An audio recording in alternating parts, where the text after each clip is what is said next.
जैसे मैंने कल कहा कि माताएं प्रायश्चित कैसे करें महाराज, कि माताओं को प्रायश्चित ऐसे करना कि पहली रोटी बनाओ गौ माता को दे दो,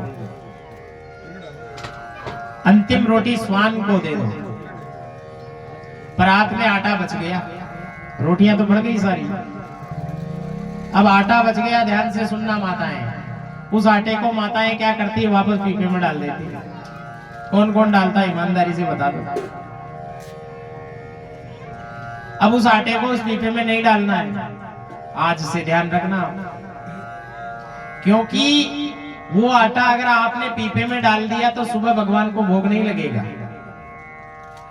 वो नमक वाला आटा हो गया, बार बार हर लोया बनाओगे उसके टच होता है, वो झूठा मानते हैं उसको।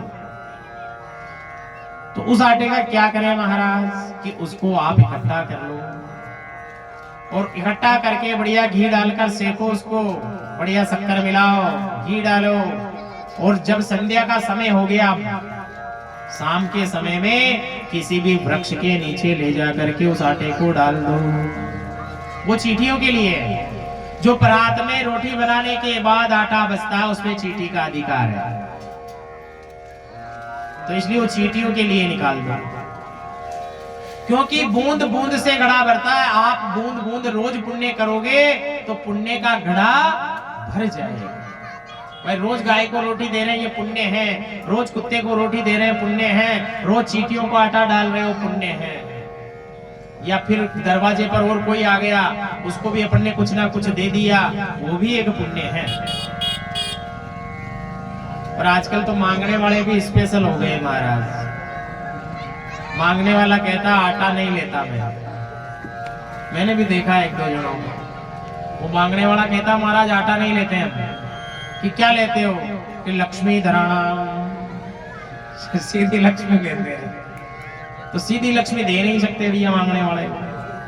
आप किसी परिचित है, कोई ब्राह्मण देवता आ गया तो उसको आप दे सकते हो, जिससे आप परिचित ही नहीं हो आप उसको धन नहीं दे सकते। आपके धन का वो उपयोग पता नहीं कहां करेगा,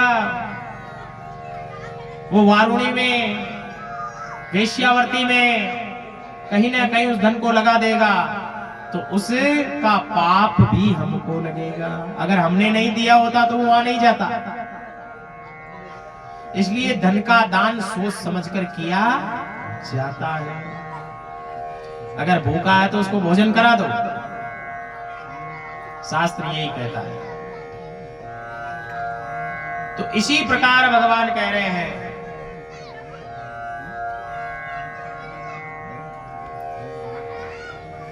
अब जो है भगवान मधुक्षर लीला कर रहे हैं, और यमला अर्जुन का भगवान ने उद्धार कर दिया। कुबेर के दो पुत्र हैं, नल कुबेर। कुबेर जी के दो पुत्र हैं, एक का नाम है नल, दूसरे का नाम है कुबेर। नल कुबेर कहते हैं उनको। ये दोनों नल कुबेर क्या कर रहे थे बताओ?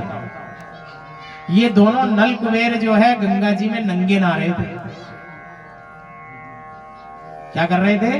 बिना वस्त्र के नहा रहे थे। इधर से नारद जी महाराज आ गए, नारद जी ने कहा नारायण नारायण नारायण। अरे कुबेर के पुत्र हो, कम से कम ध्यान तो रखो मर्यादाओं का, कि हम तो बालक है महाराज, कि बालक हो चाहे बड़ा हो, शरीर पर वस्त्र होना चाहिए। कि जाओ मैं तुमको श्राप देता हूं कि तुम जाकर वृक्ष बन जाओ। कि महाराज वृक्ष तो बन जाएंगे, हमारा उद्धार कब होगा भी? कि यदुवंश में, चंद्रवंश में भगवान कृष्ण का जन्म होगा, जब जाकर तुम्हारा उद्धार होगा। अब वो यमला और अर्जुन, नल और कुबेर जो दो वृक्ष बन गए, एक का नाम यमला, एक का नाम अर्जुन। और ये दोनों वृक्ष कहां लगे? नंद बाबा के आंगन में लगे। कहां लगे हैं दोनों वृक्ष? ये नंद बाबा के आंगन में लगे हैं। इधर से मैया ने कन्हैया को बढ़िया सुंदर तैयार किया है कि आज कन्हैया बढ़िया लग रहा, सुंदर लग रहा है, और तैयार करके कन्हैया को बिठाया है, और मैया कुछ कार्य के लिए रसोई कक्ष में चली गई। उतने में ही कन्हैया दौड़ा दौड़ा मिट्टी में खेलने लगा है। पूरा श्रृंगार जो है मिट्टी में हो गया। इधर से मैया की दृष्टि पड़ती है कन्हैया पे। दौड़ी दौड़ी मैया आती है और कहती है अभी तो नहा धो के तैयार कराते रहो। अरे तू अगले जन्म का क्या शुक्र है।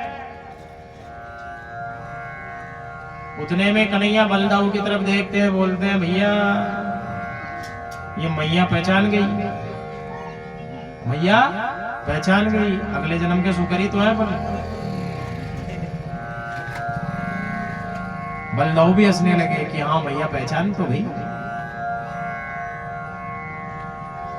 कन्हैया माना नहीं तो कन्हैया को रस्सी ला करके ऊखल से बांध दिया।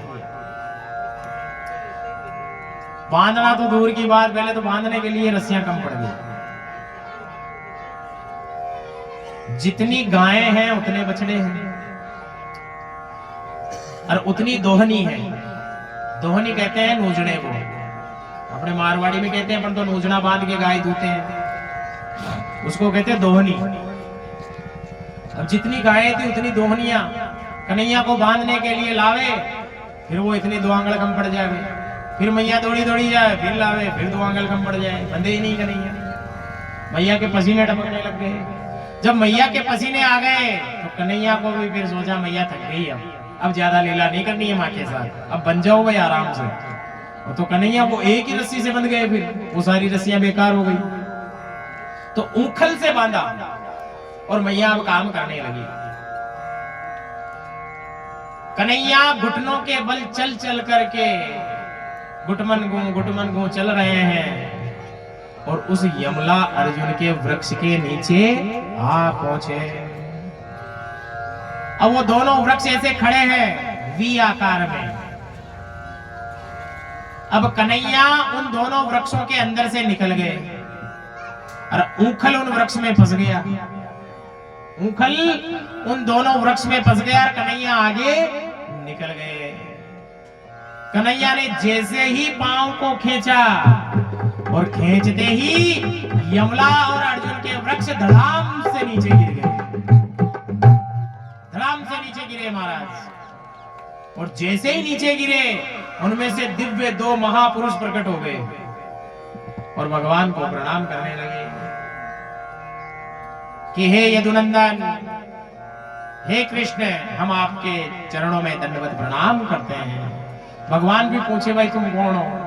भगवान को कहानी सुनाने लगे फिर वो कि हम ऐसे ऐसे कुबेर के पुत्र हैं, ऐसे हम जो है बिना वस्त्र के स्नान कर रहे थे, नारद जी